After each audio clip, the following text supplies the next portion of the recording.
Di pekan kemarin kita sedikit membahas tentang permulaan awal tasawuf muncul, yang mana tasawuf muncul itu sedikit memang ada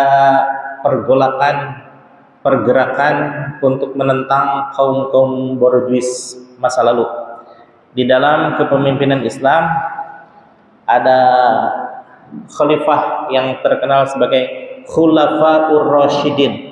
Khulafaur Rasyidin itu artinya pemimpin-pemimpin yang mendapatkan petunjuk dari Allah Subhanahu wa taala, utamanya Khalifah Abu Bakar, Khalifah Umar, Khalifah Utsman dan Khalifah Ali.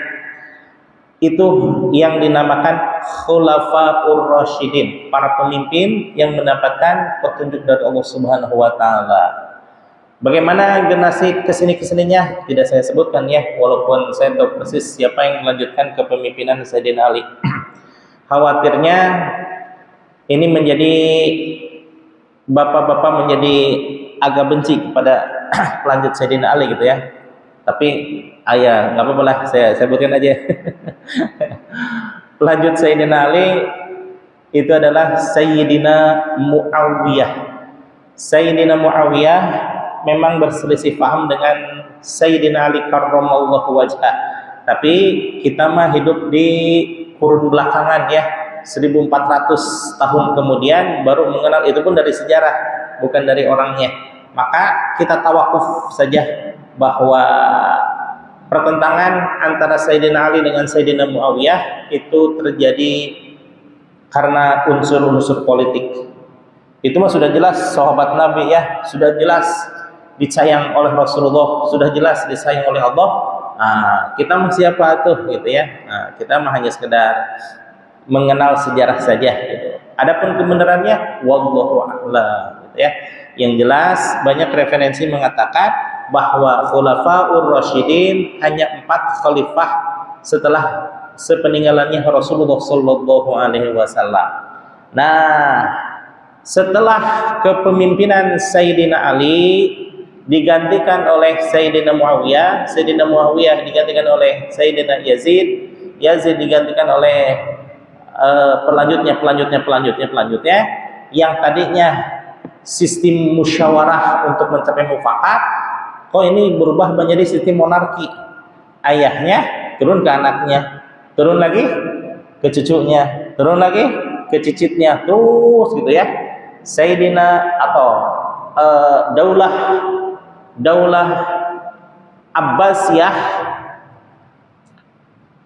itu berkuasa 700 tahun. Muawiyah berkuasa 300 tahun. Kemudian Daulah Fatimiyah, daulah-daulah yang lain yang agak kecil-kecil memang di Mesir, Daulah Fatimiyah dan lain sebagainya. Itu mulai tuh terjadi tuh kehidupan borjuis di kalangan umat Islam. Nah, disitulah tasawuf muncul. Kalau di kalangan istana mah berpakaian mewah, kendaraan mewah. Kalau dulu mah kendaraan mewah teh nggak ada, pakai Alphard nggak ada. Yang ada apa? Baby kuda cap hiang. Onta itu udah mewah itu ya. Kereta onta, kereta kuda dan lain sebagainya. Nah, kehidupan mereka yang mewah seolah-olah hubbud dunia, timbullah pergolakan di kalangan agamis, kalangan orang-orang yang mencintai kehidupan zaman Rasulullah Shallallahu Alaihi Wasallam. Betapa sederhananya Rasul, betapa bersahajanya para sahabat yang 4. Kita bisa melihat di museum-museum, di YouTube ya, bagaimana pakaian Rasulullah, bagaimana makanan sahabat, bagaimana kendaraan para sahabat, bagaimana antara Khalifah Abu Bakar, Khalifah Umar, Khalifah Utsman, Khalifah Ali, itu mereka biasa tidur di bawah pohon dengan tikar ala kadarnya, sudah biasa. Padahal kalau zaman Sayyidina Ali dan sesudah zaman Muawiyah lah katakan. Zaman Muawiyah, woi, dikawalnya berlapis-lapis gitu ya, pengawalan yang ketat, seolah-olah itu menjadi simbol suatu negara. Padahal ya tidak seperti itu juga ya. Nah, timbulnya pergolakan di sini sebagaimana kemarin dinyatakan bahwa kaum sufi itu mengenakan suf. Apa tuh suf? Suf itu pakaian dari bulu domba. Suf itu akar kata tasawuf ya, sofa ya sufu, sufan, yang berasal dari kata suf atau sofia dari suci atau sofwah kebersihan. Nah itu ternyata diambil, diteliti dari per huruf maupun akar kata maupun sejarahnya. Ternyata ini yang lebih memungkinkan bahwa tasawuf itu berasal dari sufun. Apa itu sufun? Bulu domba. Bulu domba. Aduh, katanya. Kenapa ilmu setinggi itu berasal dari bulu domba? Wong itu memang asal sejarahnya seperti itu ya. Walaupun ada ya bermacam-macam lah ya. Tapi yang lebih memungkinkan adalah menggunakan bahwa tasawuf itu berasal dari bulu domba. Maksudnya pakaian yang dikenakan oleh orang-orang yang mencintai kesucian jiwa, mencintai kebersihan lahiriah maupun batiniah, itulah yang dicirikan dengan menggunakan kain dari bulu domba. Kalau yang tadi permulaan bulu dombanya sangat kasar. Kalau pertengahan mutawasid itu agak halus sedikit. Kalau muntahi, orang yang sudah senior di dalam menjalani kehidupan sufi, maka tetap menggunakan bulu domba, cuma dombanya bulu kambing yang sangat halus gitu ya. Nah, bagaimana dengan bulu domba sekarang? Oh, bulu domba sekarang mah pakai wool, itu mahal lah. Kalau ini mah ya bulu domba itu, bulu domba asli nggak diproses sebagaimana mesin zaman sekarang, langsung dikenakan gitu ya. Jadi kerasa kasarnya domba dengan bulu kambing ya, untuk yang muntahi bulu kambing lah gitu ya. Nah, ini permulaan orang-orang mengenakan tasawuf sebagai simbol perlawanan dari keborjuisan para pemegang kekuasaan. Jadi Muslim zaman dulu itu berbeda dengan kehidupan di zaman Rasulullah Shallallahu Alaihi Wasallam. Maka untuk mengembalikan ke arah seperti zaman Rasulullah Shallallahu Alaihi Wasallam, zaman Ahlus Suffah, maka orang-orang mengenakan pakaian bulu domba. Bagaimana dengan sufi sekarang? Sufi sekarang ya karena memang zaman dulunya sering mengenakan pakaian bulu domba, ada juga yang sekarang ya namanya Thariqah Maulatiyah. Maulatiyah itu pakaiannya, mohon maaf, compang-camping, seolah-olah benci dunia gitu ya.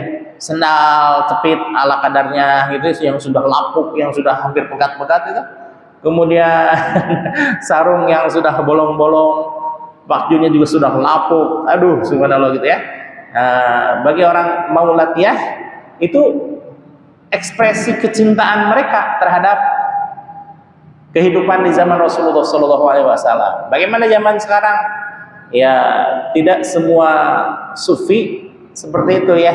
Ada sufi yang biasa-biasa, ada yang sufi yang harus memakai pakaian putih-putih, bahkan harus memakai jubah putih, bahkan kalau setiap pengajian harus memakai putih-putih dari mulai imamah, peci, baju koko, gamis, sarung, sajadah pun harus suci, putih semuanya ya.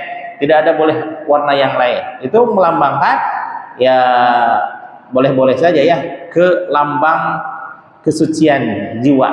Maka dilambangkan dengan putih. Bagaimana putih penggunaannya? Ya kalau tidak hati-hati ya cepat kotor gitu ya. Maka kalau sedikitnya kotor akan ketahuan, maka diganti lagi. Nah, bagaimana kalau yang saya jalani? Kalau saya mah biasa-biasa, Berhubung guru saya biasa-biasa, ya biasa-biasa aja saya juga.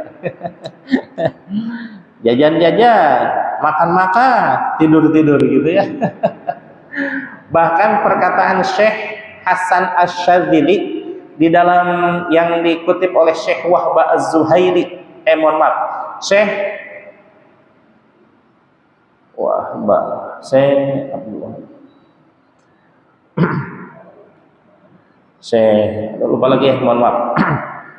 Yang dikutip dalam Minahus Saniyah, justru perkataan Imam Hasan Asy-Syadzili, beliau sufi besar ya, mursyid kamil mukalmil. Apa ungkapan kalam beliau? Kalau makan usahakan selezat-lezatnya. Kalau berpakaian usahakan berpakaian semewah-mewahnya. Pun kalau tidur usahakan menggunakan kasur seempuk-empuknya, katanya. Luar biasa ini. Ucapan guru saya pun sama ya, seperti itu. Kalau makan sekenyangnya, kalau tidur senyenyaknya, dan usahakan zikir pun sebanyak-banyaknya. Itu yang belum bisa saya ikuti ya. Kalimat makan seenak-enaknya, saya sudah pernah makan enak gitu ya. Sekali dua kali mah pernah lah merasakan makanan enak. Kemudian tidur senyak-nyenyaknya, itu mah kesenangan saya ya. Senangan saya tuh tidur senyak-nyenyaknya. Cuma pas bagian zikir sebanyak-banyaknya, itu yang belum pernah saya rasakan ya. Karena saya mah zikir mah malas gitu ya. Baru belajar namanya juga. Barusan aja tiga. La ilaha illallah, la ilaha illallah, la ilaha illallah. Baru juga tiga, udah Sayyiduna Muhammadur Rasulullah sallallahu alaihi wasallam. Itu menandakan saya orang yang paling malas dalam urusan zikir ya. Mudah-mudahan suatu saat bisa mengikuti bapak-bapak yang bisa berzikir dengan sebanyak-banyaknya. Baik, kita lanjutkan Bapak hadirin mas sekalian. Menginjak kepada lafaz tasawuf. Fal lafdut tasawufi, adapun lafaz tasawuf, arba'atu ahrufin, itu menempati atas 3 huruf. Atta, pertama huruf ta, wasadu, yang kedua huruf sod, wal wawu, yang ketiga huruf wawu, wal fa'u, dan keempat huruf fa. Tasawuf.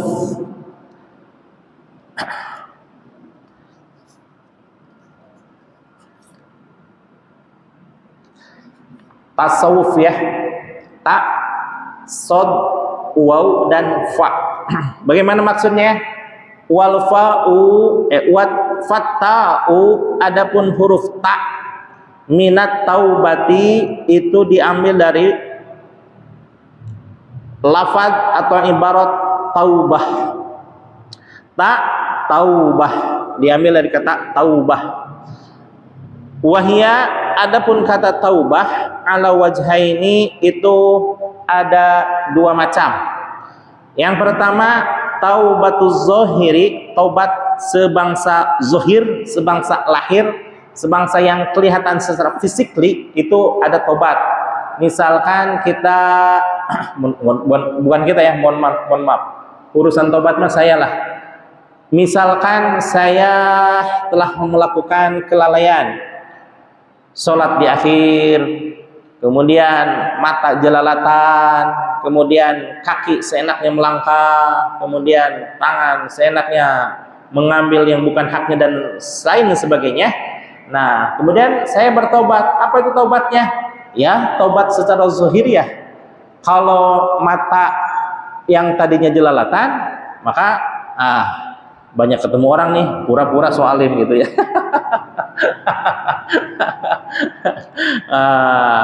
Kemudian yang tadinya suka melangkahkan kaki seenaknya saja, banyak orang, masa seenaknya banyak orang, pura-pura diarahkan ke masjid, pura-pura diarahkan ke sekolah, madrasah dan lain sebagainya. Itu namanya taubat sebangsa zahir, taubat yang kelihatan secara physically, secara basyariah. Insya Allah semuanya juga bisa lah ya taubat secara zahir mah. Yang kedua, wa taubatul batini, itu adalah taubatnya sebangsa batin, taubat yang tidak bisa dilihat oleh orang lain, ya taubat yang hanya bisa diketahui oleh dirinya sendiri dan Allah Subhanahu wa taala. Untuk urusan taubat ini ada makalah bahwa urusan taubat, urusan zikrullah itu hanya dirinya yang tahu dan Allah yang mengetahui, bahkan malaikat pun tidak mengetahui. Subhanallah gitu ya. Terutama zikir khafi. Kalau zikir jahar mah kelihatan, yang namanya jahar gitu ya. Yang namanya zikir keras, yang namanya zikir jahar orang melihat gerakannya, la ilaha illallah, la ilaha illallah dan seterusnya. Itu kelihatan. Bahkan jangankan malaikat, orang kecil pun, oh itu di masjid ada yang sedang zikir, ikutan zikir, gitu ya. Itu namanya zikir jahar. Tapi kalau zikir khafi, apa itu zikir khafi? Zikir yang mengaktifkan latifatul qalbi. Karena sesungguhnya di dalam diri manusia itu ada 7 latifah. Bagaimana 7 latifah itu? Pertama, latifah akhfa, yaitu di bawah pusar tempatnya. Kemudian di tengah-tengah kening, namanya latifatun nafsi. Dan kedua, yang ketiga itu di atas ubun-ubun, namanya latifatul qalb. Itu 3 latifah tersebut bisa dilalui dengan satu ucapan la,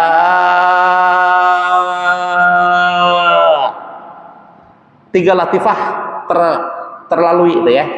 Ilaha, ini latifatul khafa dan latifatul sirri. Itu 2 latifah. Ilaha, bagaimana ilallahnya? Illa di sini latifatul ruhi, illallah. Ini namanya latifatul qalbi. Latifatul, di dalam latifatul qalbi ini yang justru disampaikan oleh Allah Subhanahu wa taala melalui hadis qudsinya bahwa ini banaitu fi jaufi adama qasran. Sesungguhnya aku, kata Allah Subhanahu wa taala, menjadikan diri manusia itu seperti halnya istana. Wa fil qasri sadron, di dalam istana manusia itu ada dada. Wa fis sadri qalban, di dalam dada manusia itu ada qalbu. Nah, ini qalbu itu justru tahap pertama ini ya. Di wa fil qalbi fuadan, di dalam qalbi itu ada fuad. Fuad itu mata hati. Kemudian wa fil fuadi syagofan, di dalam fuad terdapat syagof, itu bagian lapisan agak dalam daripada qalbu. Qalbu, fuadan, syagofan. Kemudian wa fi syagofi luban, di dalam syagof itu ada lubuk, kalau kita nyebutnya lubuk hati. Tapi yang lebih dalam dari itu adalah wa fil lubbi sirron. Nah, di dalam lub seseorang itu ada sirron, ada sir. Wa fi sirri anak, kata Allah Subhanahu wa taala. Maka ketika seseorang menunjuk kepada hatinya, sesungguhnya itu adalah latifatul qalbi yang dimaksud. Namun berhubung ini tidak terlalu populer, tidak terlalu familiar di hadapan jamaah sekalian, itu yang hanya mempelajari tasawuf saja ini yang memahami tentang anasir gitu ya. Anasir angin, anasir air, anasir api, anasir tanah, itu semuanya terkumpul di dalam diri manusia ya. Yang latifah 7-nya itu kalau seandainya satunya diaktifkan, yaitu latifatul qalbi. Kalau tadi la menempati 3 latifah, ilaha menempati 2 latifah, illallah menempati 1 latifah, 2 latifah, jumlah 97 latifah.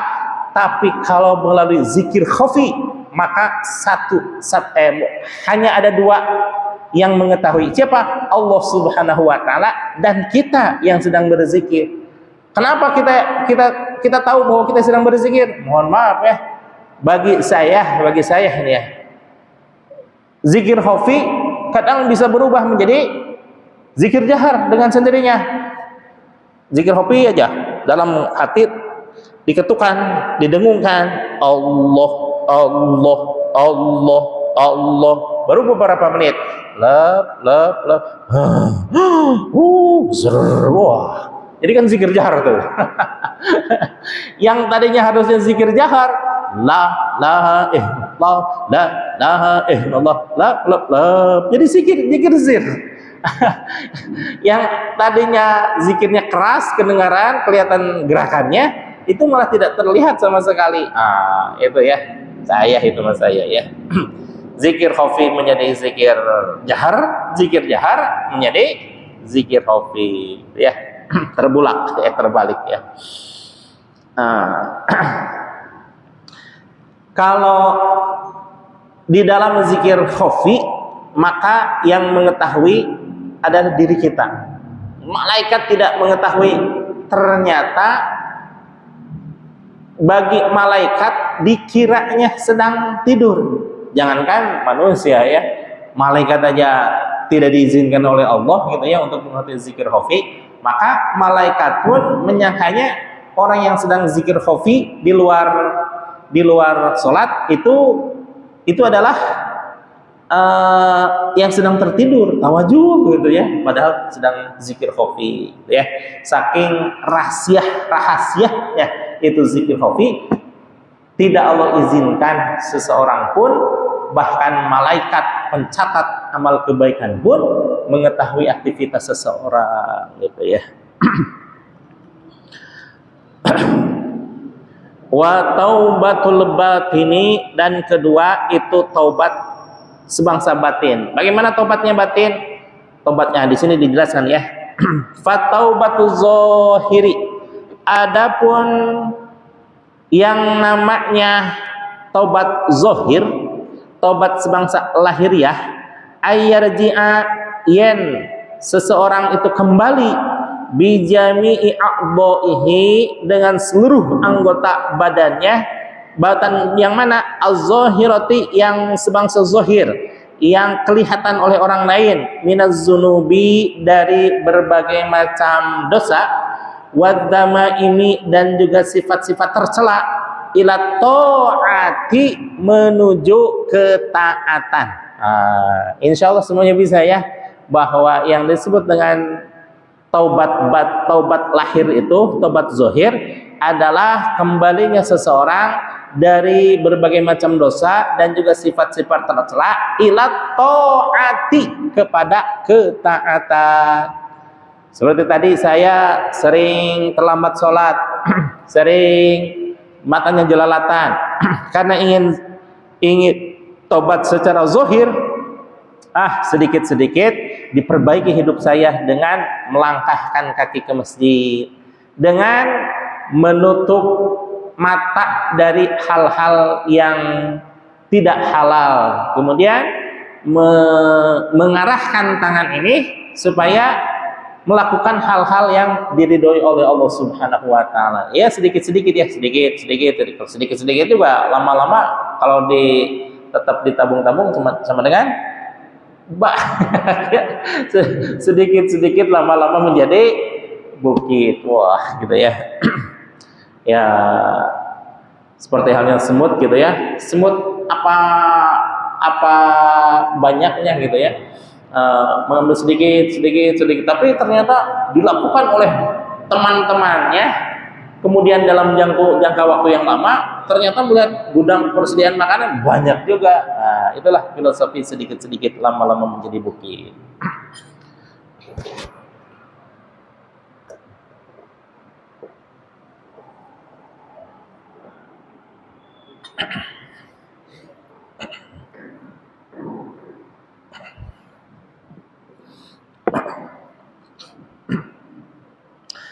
Wa minal mukhalafati, dan juga dari asalnya pertentangan, banyak menentang, banyak bertentangan, dan juga banyak durhakanya terhadap perintah-perintah Allah dan juga terhadap larangan-larangan Allah. Giliran larangan malah dikerjakan, giliran perintah malah ditinggalkan. Nah, itu ya, minal mukhallafati, dari banyaknya pertentangan-pertentangan, ilal muwafaqati, kepada persetujuan, kesepakatan, ketaatan, qaulan wa fi'lan, baik secara lisan maupun secara perbuatan. Jadi baik lisan maupun perbuatan maupun iktikad keyakinan diarahkan kepada hal-hal yang ketaatan. Insya Allah itu yang disebut dengan taubat secara lahiriah, taubat secara zahir. Kemudian wa taubatul batini, adapun yang disebut dengan taubatnya batin, ayyarji'a, bahwasannya kembali seseorang bijami'i atwaril batini, dengan seluruh potensi batinnya, dengan seluruh aset di dalam kalbunya, di dalam ruhaniyahnya, di dalam spiritualitasnya, minal mukhalafatil batinati, dari pertentangan sebangsa batiniyah secara spiritualitas, ilal muwafaqati, kepada ketaatan, bitasfiyati qalbi, dengan dilandasi dengan kebersihan hati, gitu ya. Nah, kalau ini mah ibarat kata membaguskan sesuatu yang memang tadinya sudah bagus. Dia berusaha untuk menghindarkan sifat-sifat tercela, itu kan bagus ya. Kemudian dia berusaha menghiasi dirinya dengan sifat-sifat terpuji, kan itu luar biasa istimewa. Dan pas akhir-akhirnya berusaha keras agar kolbunya tidak terkait pada sesuatu selain Allah. Subhanallah, ini cita-cita saya yang terbesar ya. Cita-cita saya yang terbesar, salah satu diantaranya adalah membersihkan kolbu dari segala sesuatu selain Allah. Bagaimana saat ini? Subhanallah ya, tahu sendirilah saya betapa beringasnya kalau untuk urusan duniawi ya, betapa saya tergoda dengan hal-hal yang bersifat kemewahan. Kenapa? Walaupun tujuan akhirnya, saya pengen ini supaya bisa membangun pesantren, supaya bisa membangun nanti sekolah dan universitas, bisa membawa banyak orang kepada kebaikan, terus seperti itu ya. Tapi kan tidak dilatih kolbunya, duit deh, itunya duniawi lagi. Tapi setidaknya saya masih ada cita-cita untuk membersihkan kolbu dari segala sesuatu selain Allah. Bagaimana sekarang? Yang saya bisa upayakan adalah, walaupun insya Allah tujuannya kepada Allah, namun karena sampai saat ini, sampai usia 44 belum berhasil itu cita-cita, maka saya upayakan. Bagaimana upayanya? Setidaknya kalaupun toh saya makan niat untuk Allah, supaya saya bisa memberikan manfaat kepada orang lain, baik anak-anak ketika mengajar, ketika dia belajar, maupun masyarakat umum ketika mengadakan pengajian. Untuk hal-hal yang seperti itu, walaupun ya saya dengan yang lain-lain jauh berbeda. Misal nih ya, saya di rumah ngajar TPA dari mulai maghrib berjamaah sampai ba'da isya pukul 8:30. Walaupun kelihatannya ngajar TPA, ngajar Iqra ya, tapi anak-anak ingat ya, ujung-ujungnya ya begitu ya. itu mah saya ya belajar harus ada, ya mohon maaf ya, ada, ini kan pengajar banyak nih, 1, 2, 6, ada 6 orang pengajar. Mereka meluangkan waktu, masa anak-anak tidak meluangkan sesuatu untuk mereka, gitu ya. Walaupun 6 bulan kemarin ya tanpa apa-apa, tanpa ada apa-apa gitu ya, tapi dilihat dari, karena tidak diwajibkan, itu yang ngaji malah yang pinter-pinter, sementara yang tidak ngaji malah yang ketinggalan. Kan bikin saya greget tadi. Akhirnya saya musyawarah sama istri, Mi, kalau begini mah mendingan diwajibkan aja, biar semuanya merasa bahwa sekolah itu bukan hanya sampai pukul 4, pukul setengah 9 baru pulang. Kalau mau pulang dulu dari mulai pukul 4 sampai pukul 6 bolehlah gitu, karena memang waktunya pulang. Oh lah, mendingan yang diwajibkan aja. Akhirnya diwajibkan. Beda sekolah dengan TPA ya.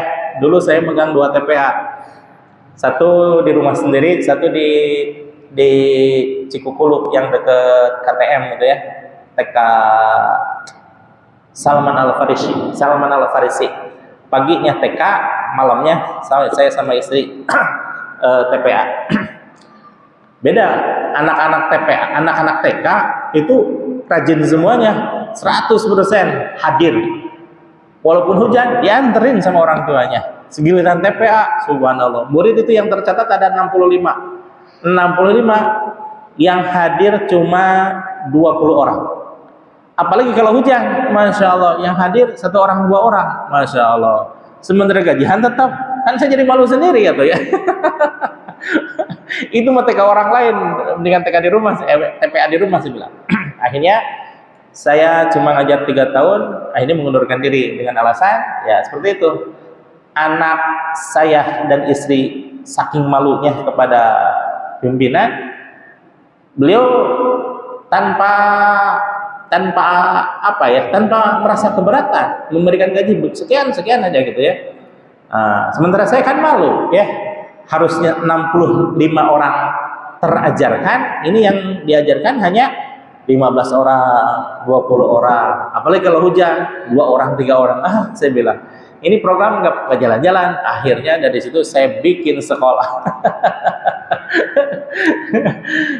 Di sekolah mah, ya namanya sekolah gitu ya. Orang tua lebih sregep, apa itu sregep ya?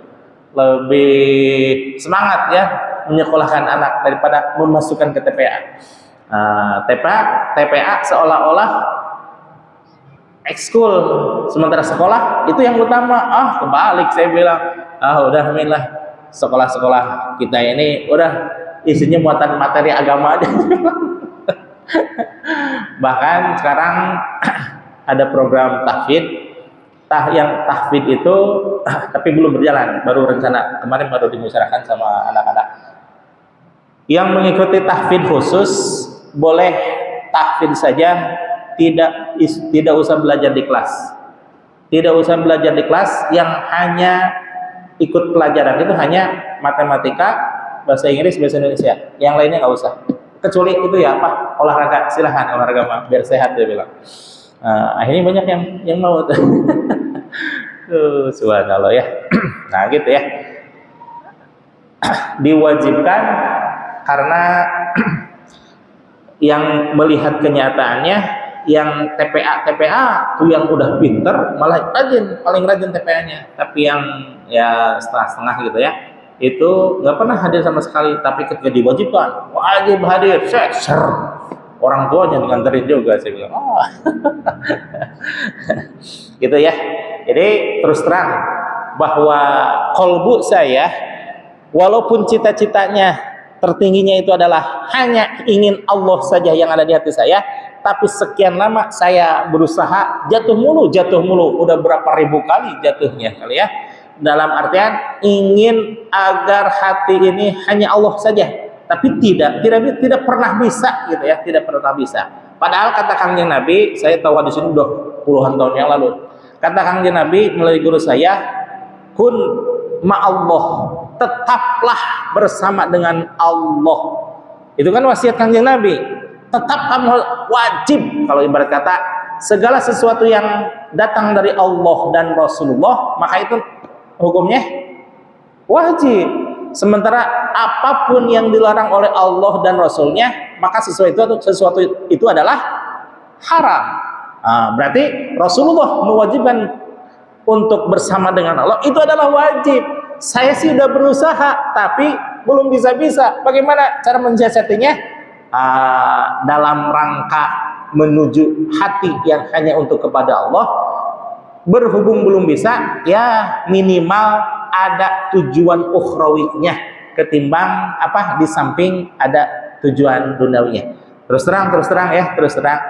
Saya belajar di sekolah, ngajar di sekolah, ya ada unsur cari nafkahnya. Kenapa?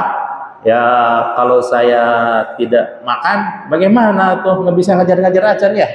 Isi saya juga nggak bisa ngajar dan lain sebagainya. Anak-anak atau ngajarin nggak bisa pesantren. Maka walaupun kelihatannya ukhrawi ngajar gitu ya di sekolah di pesantren, tapi ada unsur duniawinya. Terus terang ya. Karena kelalaian saya belum sanggup untuk mewujudkan wasiat dari Rasulullah, kun ma'allah fa illam takun ma'allah kun ma'man kana ma'allah. Kalau engkau belum sanggup bersama dengan Allah, maka bersamalah dengan seseorang yang seseorang itu selalu bersama dengan Allah. Fa innahu, karena bersamanya engkau dengan orang yang selalu bersama dengan Allah, yusiluka ilallah, hakul yakin, akan menyampaikan kehadirat Allah. Nah itu yang saya belum bisa ya. Maka saya selamanya tidak akan pernah melepaskan guru saya. Kenapa? Karena disitulah saya merasa bahwa saya sedang dituntut. Jangankan saya ya, Buya Hamka, coba cari Buya Hamka, tokoh Muhammadiyah yang ulama dari Padang Panjang itu. Profesor Dr. Buya Hamka, wah, keilmuannya segala macam, masyhur di seluruh dunia. Datang ke guru saya, nangis beliau. Kenapa? Masya Allah, baru kali ini yang dulunya Hamka menjadi Hampa. Kata beliau karena beliau sastrawan. Yang dulunya Hamka, Haji Abdul Malik Karim Amrullah, tetapi setelah bertemu dengan Kiai dari Tasikmalaya, hampa hidup saya, hampa kolbu saya. Maka profesor saja begitu merasa ilmunya sangat bermanfaat, padahal ilmunya teman, apalagi saya yang bodoh atau ya gitu ya.